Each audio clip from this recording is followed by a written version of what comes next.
welcome to Yael and Matt recap stuff. Tonight we're recapping stuff. It was Yael's movie, but I chose it based on the title. Would You Rather from Netflix. Yeah. If you want to watch it. Yeah. If you didn't watch it, you want to watch it before you're listening to us, spoiling everything. So just go watch it and come back. And spoil everything. Unless you don't like blood and stuff and you don't care to listen to stories about it, and then yeah, there's some blood and it looks more realistic than rat blood. Yeah, it's like a so kind of horror movies. But this movie, like all of the movies that we've seen so far, maybe Willard less, had kind of an 80s synth vibe movie soundtrack. Just in the beginning, there really wasn't much movie music. Yeah, I didn't listen to. I didn't notice the music. So it starts with a blonde girl getting interviewed in a bar. My first note was my blonde is back. Yeah. Yeah. Well, trying to be a waitress. If they didn't like listen to the first one, so my theory is that it's like kind of too much to take the blonde character for the main role in a horror movie. Like, come on, it's 2018. It's like they're not that dumb anymore. Yeah. So it shows her being interviewed for a waitress position. She's not really qualified, so maybe she's a hostess. That's how I started. Yeah. In the restaurant. And then it shows like the credits are. You can't tell if they're snow tracks. Then it turns out they're X-rays of bones, and we learned. I thought it's like a bath and like bubbles in the beginning. Oh. Yeah. Well, then it's bones because it ends with the skull. Yeah. And it turns out her teenage brother. Her name is Iris. And her teenage brother needs bone marrow transplant. So I wrote like, is she his mom? She looks very young, and then seen later it's like, yeah, that's her brother. So she's not his mom. Yeah. And most of her family is dead, we learn later, except her brother. So she goes to a clinic to learn how to reduce the costs. So she meets with a doctor and a sketchy guy eating pistachios on a couch, whose name is Shepard Lamberg. Yeah, you're just throwing him on the... Can you explain what is like Shepard? It's like the guy What's his name? The name that but Shepard, like a German Shepherd. It's like the one that's in charge of the lambs, no? Yeah. And Lamberg. Lamberg is his last name. I guess it's like a kind of a game with the letters, like with the... A play on words or something, maybe. But he explains that his foundation... Yeah, also it makes sense because it's like kind of the shepherd tells them what to do. Okay. Yeah? Sure. So he explains that he has a foundation that helps raise money, and that could really help out her family. He'll explain more about it. He invites her to a dinner party, and then after dinner... there will be a game, and the winner will be taken care of. He's very vague with his language. He's very vulgar and disgusting. Yeah, and so she seems a little weirded out by it. And he says at the end that they can bypass any waiting list to get a brain marrow donor for her brother. Which I heard a boner. I heard and I was like, what? What does she need? A boner for her brother? Yeah. I'm sure I don't know. So she gets a phone call later saying she doesn't get the waitress job. So she fishes out Shep's business card from her pants pocket in the laundry. Calls him up. Lies to her brother. Says she's going out with friends from high school. Says, you'll be okay alone. He says, yeah, I'll just play video games.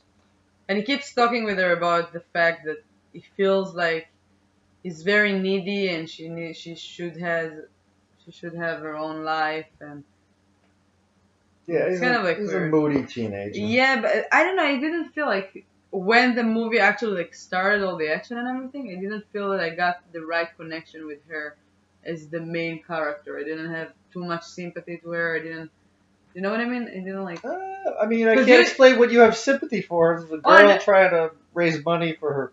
Brother but sometimes you're like, you have any connection? You're like, okay, I like that girl. I don't want anything bad to happen to her, But it was just like, okay, she's one of the other characters. She's not even qualified to be a waitress. I don't like her. No, not that thing, but like something about her. It was like mostly about her brother. Like she didn't do anything like to Well, it gets pretty To quick. to You don't get get like to yeah. know that much about the characters before this game starts, and she gets picked up by a driver.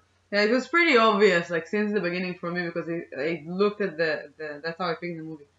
The picture with the eye open and the razor Yeah. on it. I was like, oh, looks like a cool horror movie.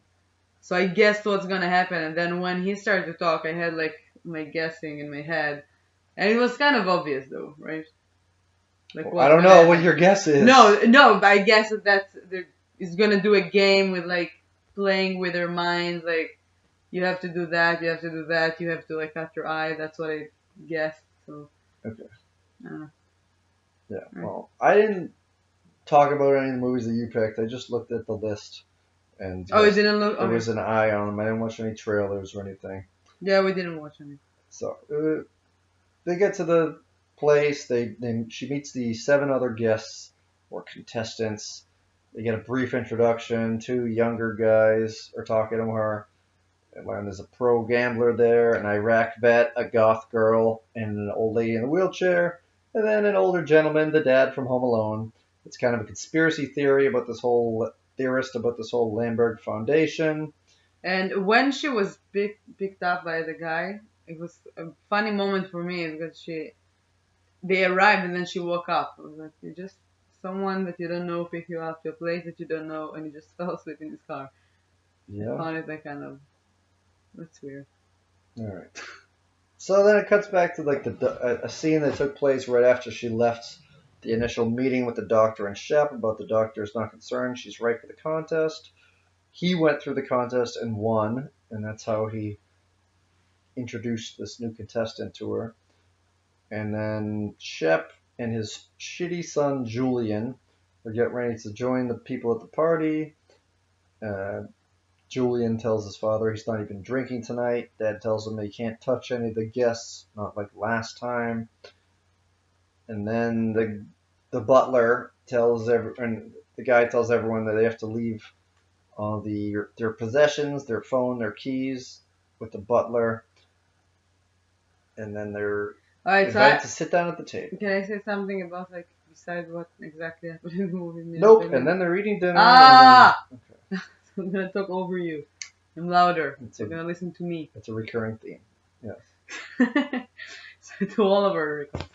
So I noticed too something that I really like, that there's a lot of things that they took from the Addams Family, like the similarity between the characters. The lighthearted tone. The guy, the leader, like the shepherd guy, the creepy guy, he looks just like Gomez, and he talks like Gomez, and he's like kind of, I don't know, he's like They both have a mustache. No, they're the same haircut. It look the suit. It Gomez looks has very a much part like in the middle.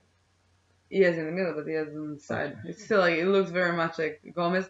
The butler looked just like the uncle. What was his name? Uncle Fester. Yeah, Uncle Fester. Fester's a lot taller. He's a bald guy. Yeah, with like big eyes and like. Where did they say that he was play? Did he play that? What? Where did they say that he was? I don't know. Anyway, and the tall guy, the butler, the other guy reminded me what was his name? The butler from the Addams Family. Lurch. Lurch. He was a tall security guy. Yeah. Yes, I was like, and also like the house, it looked like a mansion, a scary mansion. Could have been down the street from Willard's house. Yeah, maybe it was his house. It was also in California. Yes, I like that connection because it's like a horror classic thing that I love. Still love them. So they all have place cards where they sit down and eat dinner. It's foie gras and steak. Foie gras. But Iris is a vegetarian. Julian scoffs. Shep says, "Oh, this is the first instances where we can start making some money," and offers her $10,000, originally $5,000, to eat the steak and foie gras. Foie gras. Foie gras. Foie gras. And she eats it, and then he laughs that she eats it and teases that That's the least of what's at stake tonight. Inadvertent or advertent pun there. So for me, since the beginning, when I guessed what's gonna happen, like that kind of thing, it's just gonna tell them to do stuff and they're gonna do that. I didn't guess that they're gonna have like some guns and like killings, but because if they wouldn't do that but it reminded me since the beginning like a lot of the Hunger Game type of thing, like a big critic about reality shows that how far people would go for money, and then it comes like to people losing their minds or like people in Hunger Games that like many years after that, yeah. They kind of like kill each other to stay alive or get something you want. It's like, yeah. So she gets $10,000 for eating steak, and then the guy who was a conspiracy theorist, Conway, is not drinking his wine, and so he basically makes it, oh, you're an alcoholic? I'll give you $50,000 if you drink this whole decanter of scotch. And so after a kind of an emotional back and forth about how he's 16 years sober, he drinks it and gets very, very drunk. And then Shep announces that the game is about to begin. If anybody wants to leave, now's the time to do it.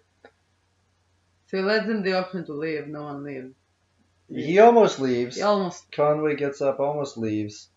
He just thought hammered. He's hammered. He just thought that he left his son home alone, and then he was like, oh no, he's grown up and he fucked his own life already.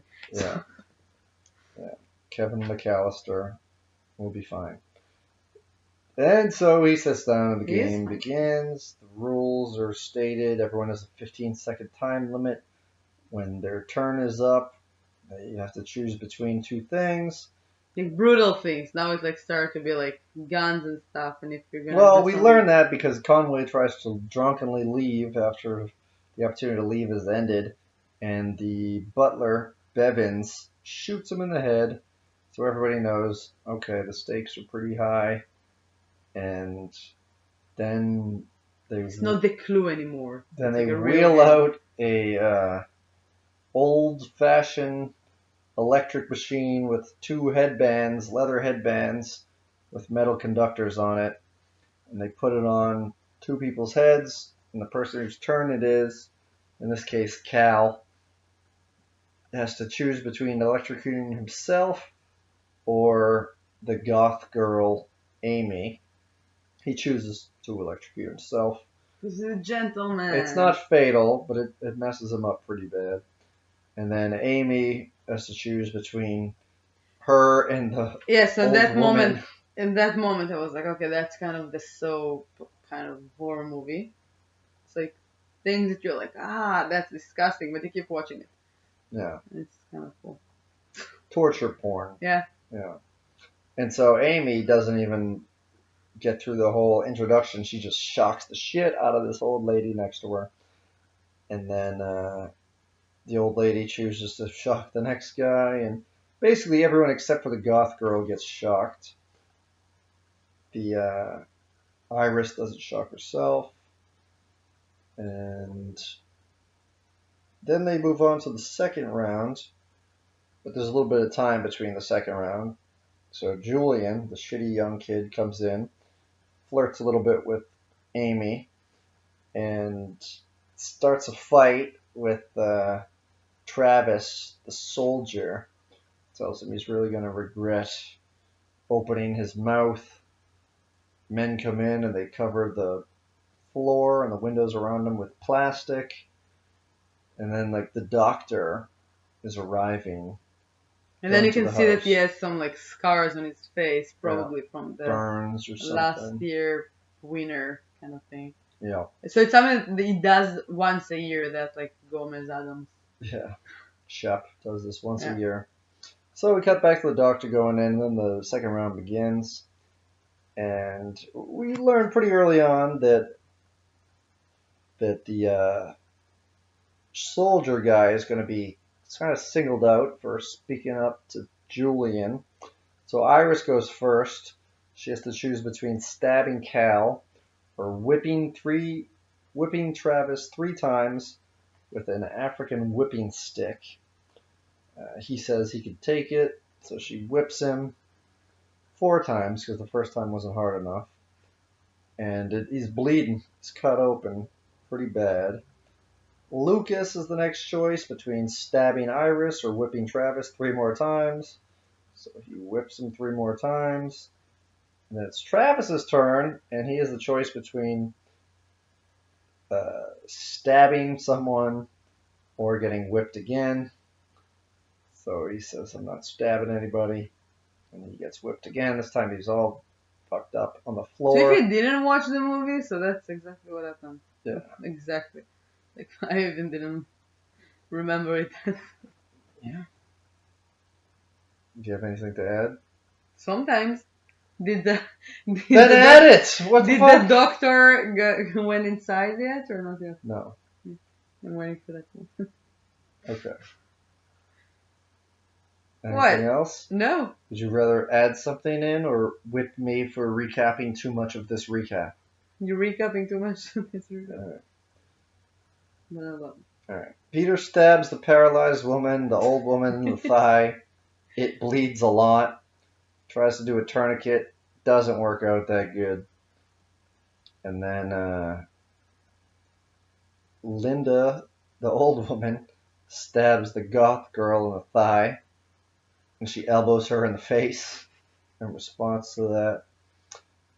And then Travis, or the goth girl, Amy, gets the option of whipping Travis or stabbing someone of her choice. And she walks around the room doing Duck Duck Goose, says anywhere, and then stabs Iris in the side. And Yeah, because now the doctor arrives. No, but she stabbed her on the side because she thinks it's like, yeah, that's an elimination game. Yeah, she figured it out that they're not gonna release them all. No one's gonna win. There's gonna be one winner, and everyone else is gonna die. So. Yeah, she was the smartest, smartest. Yeah.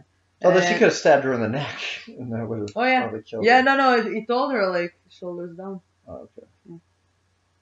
So the basement, when the doctor is the doctor just go there with a gun and thinks he's gonna save the day.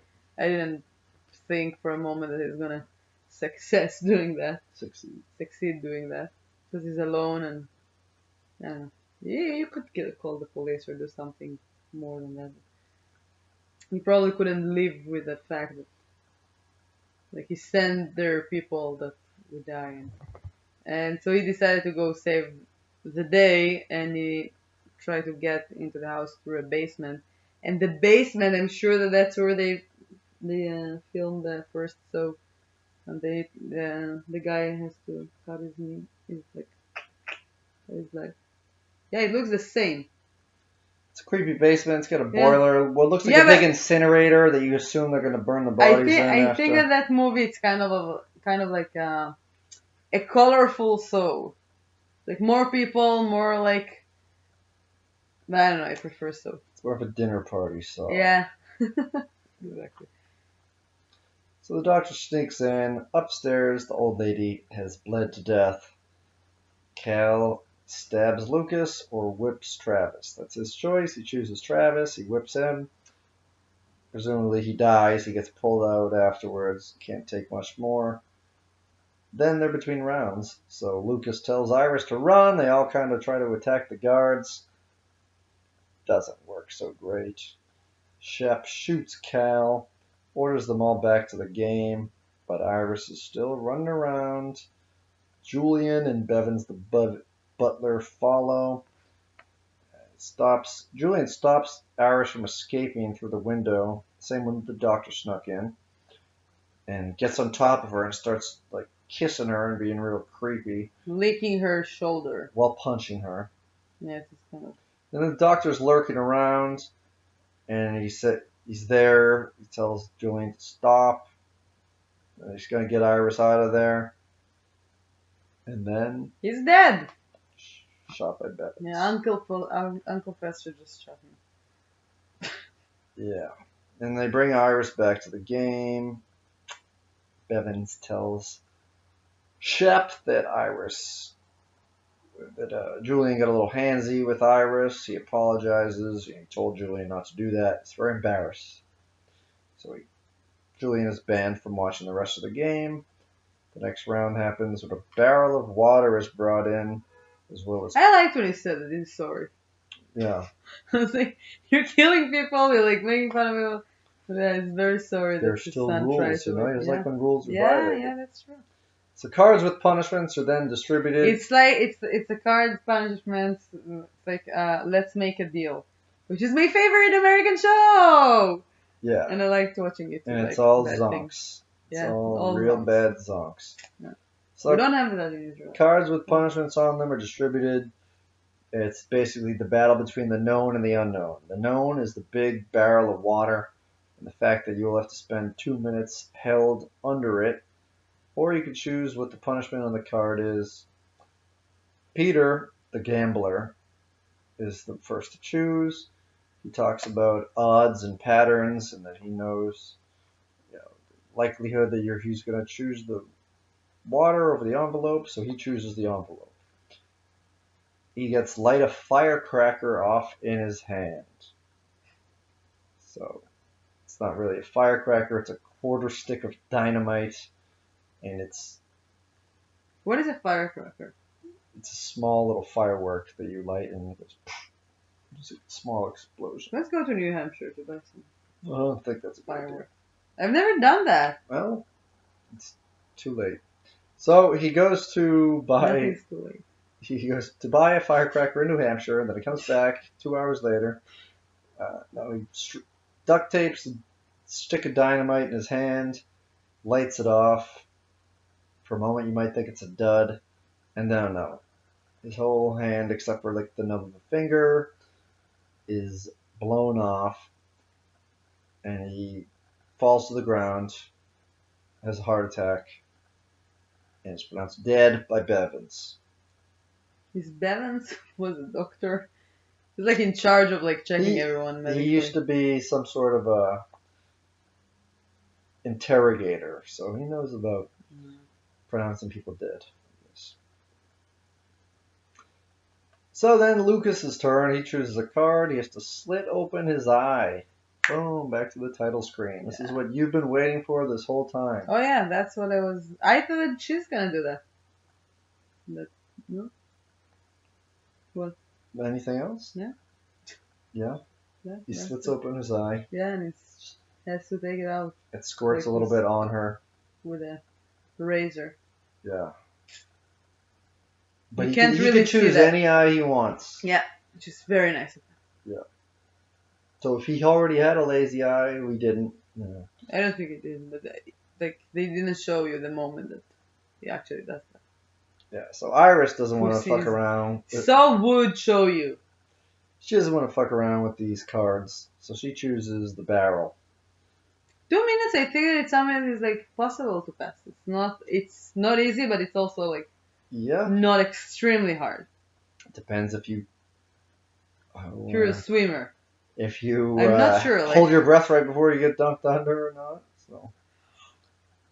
So she does it, and she gets a flashback to her brother telling her that he had a dream about them being stuck under a boat, and she was drowning in the dream, and somehow that gets her through it, so she survives.